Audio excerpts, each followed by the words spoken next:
Good morning, good afternoon, and good evening to you. I have an important info for obedience. Let me tell you what happened. Peter Obi won the election in a landslide. I received an information from somebody. Oh, if you know who is passing this information, you will not query it. This person is an acclaimed journalist. In fact, I will later tell you what he did. When you hear something from people like this, oh my God, what is Peter Obi waiting for? Anyway, watch this video and we'll be right back. We have a lot to analyze on this video. In the data, so the result sheets, the hundreds of thousands of result sheets, which were not sent even though they were supposed to be sent, and which we eventually got access to, it indicates very clearly that Peter Obi didn't just win the election, he actually won it in a landslide. However, the problem with, well, I don't want to say the problem, but the key difference between Peter Obi and Bola Tinubu is that Peter Obi is not a career politician. Peter Obi is a billionaire businessman who happens to go into politics. Had it been the roles were reversed, and it was Tinubu who was in a situation where he won an electoral landslide and then his mandate was stolen by the other candidate, what Tinubu would have done is something like what's that Kenyan candidate who lost the election? What's his name? Raila Odinga. Raila Odinga. Thank you very much. So what Raila Odinga did in I believe it was 2015, was it 2016? No, it was 2015, where he was declared the what's his name? Uhuru Kenyatta was declared the winner of the election. Then Raila Odinga took his supporters to some stadium or whatever and got some judge to do like a mock swearing in and called himself the people's president. That kind of stunt, even though you could say it's treasonous, that's exactly the sort of thing Tinubu would have done if he was in Peter Obi's position. Because that's what a politician would do. If you know that the people are on your side, or you have a large enough number of people on your side, then you know that there are other cards you can play in addition to just going to court, because you know that the security agencies, for example, are not going to come after you, because if they know that if they do, they can start a civil war. So you play that to your advantage. That's what an African politician would do. Well, Peter Obi is, as I said, is a businessman, he's not a politician. Yeah. So because I've actually spoken to him since the announcement, and all he's concerned about is, well, gather evidence, go to courts, gather evidence, put our legal case together properly, blah, blah, blah. But the thing, I personally, I haven't told him this, I'm not part of his campaign team anyway, but what I personally believe is when you're working in an African context, in addition to following the letter of the law, you always have to have a certain element of, you know what, I have the carrot, but I also have a stick. Exactly. So if I'm doing things the right way, and you are determined to frustrate me, even though I'm trying to do things the right way, I have another thing in reserve, and I'm going to make sure that you can see it. I might not use it, but I'm going to make sure you can see it and see that they have the capacity to use it. And that might make you think twice about trying to frustrate me. I personally believe that Peter Obi should have, ever since the supposed results were announced, he should have come out publicly and led maybe a couple of rallies or something, yes. Just a show of force. Not a protest, not a riot, nothing like that, but just a rally. Just a show of force. Just so the authorities understand that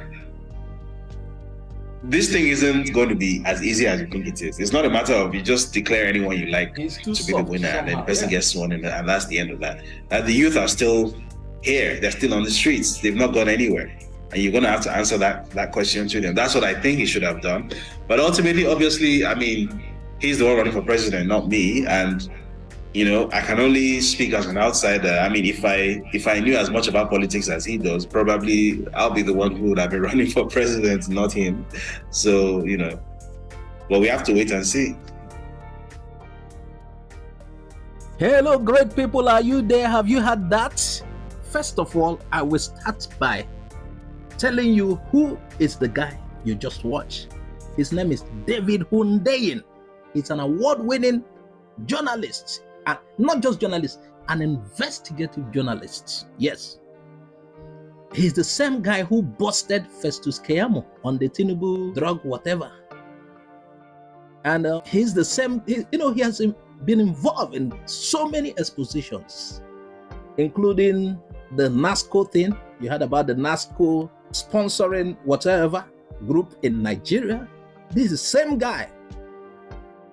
He is an award-winning investigative journalist, in case you don't know. Now, you heard what he said. He claimed that based on hundreds of thousands of results assessed, that Peter Obi did not just win the election, but he won in a landslide, that the victory was landslide. He won massively. This was coming from, as you have watched, David Hundeyin.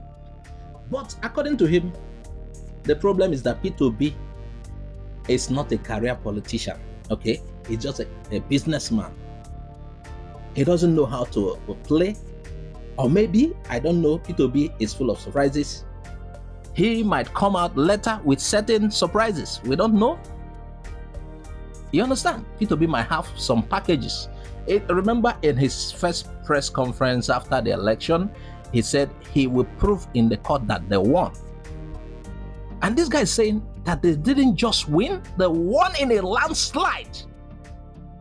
He went on, he said, if it were Tinubu who won this election and was given to Peter Obi, Tinubu is a very clever politician. What Tinubu would have done, he likened it to the Raila Odinga of Kenya. While Uhuru Kenyatta was declared winner of the election, I think it was in 2015, Odinga went to a place like a stadium and he did a mock kind of coronation or inauguration of he himself as the winner. According to this investigative journalist, it's expected of Peter Obi to also show the other people that he got what it takes, that he doesn't just rely on court. So it's not just about going to court. That's what he's trying to say. Peter Obi is behaving like a businessman. Let's follow the process. And this guy said he has spoken with Peter Obi. Peter Obi should have done, according to him, several rallies, not protests, rallies, to prove a point. He said he's sure he won. He should have done certain things to prove a point. That it's not just about that he won, that he is sure that he won. It shouldn't be just about legal process. He said it's not just about having the carrot, but you also prove to them that you have the stick as well. If you go to countries where you have unruly people, he's not trying to say he should employ violence, but you should tell them you are not just relying on the court, you rely on the people who voted you.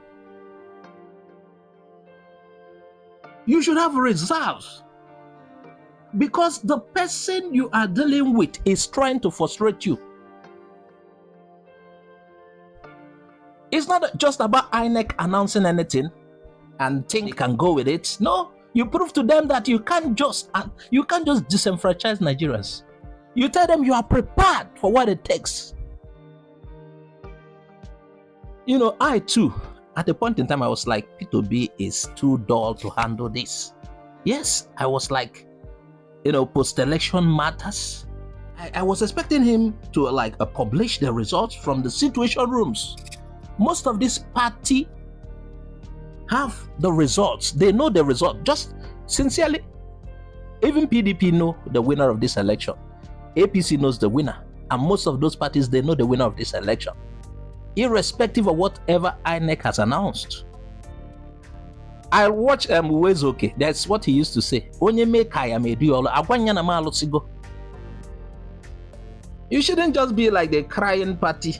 They beat me, they beat me, they beat me, they beat me.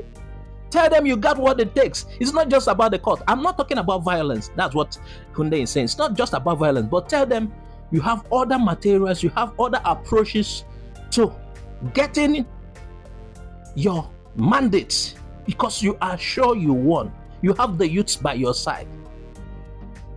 Nigerians cannot be disenfranchised. That's what he's trying to say. Somebody cannot just be imposed on Nigeria by anybody. We don't know if they did a deal, just like Chimamanda said. We don't know. People cannot just come and impose anybody on you. Nigerians were assured the election will work. Many people got their PVCs. They came out to vote. You can't just announce anything and impose people on them.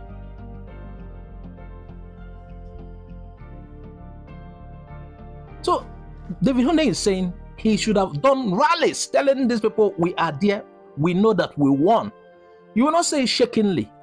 You'll be confident. You do rallies, not protests yet. Rallies, tell them you won. You have the results. Meanwhile, Hunde is saying he's only speaking from the side. P2B could have other arsenals to unleash in case the court fails. I don't know. We don't know yet. That's what Hunde is saying. P2B could have other ways, other approaches that, P2B is fond of shocking people. Look at the case with this political party now about who is the national chairman. He's 2 steps ahead some of the times. Having known matters like that might arise, he in the petition against INEC and APC, he included himself, not just Labour Party. In case Labour Party wants to, somebody else was imposed on Labour Party as the chairman through court or whatever means, he himself is petitioning the tribunal, not just the Labour Party. Did you get that? So we don't know if P2B have other approaches, but you can't just rely in a court having understood certain court records in Nigeria, how it has played out. You should be able to prove to the opposition that you have what it takes. You have other means. We are not talking about violence, and Hunde is not talking about violence, but you need to prove to them we have other means of letting the world know that we won, and that you can't just impose anybody on Nigerians. Meanwhile, viewers, what do you think? Add your comment on the comment section. Please subscribe to our YouTube channel. Follow us on Facebook, Twitter, and Instagram for more updates. Bye-bye for now.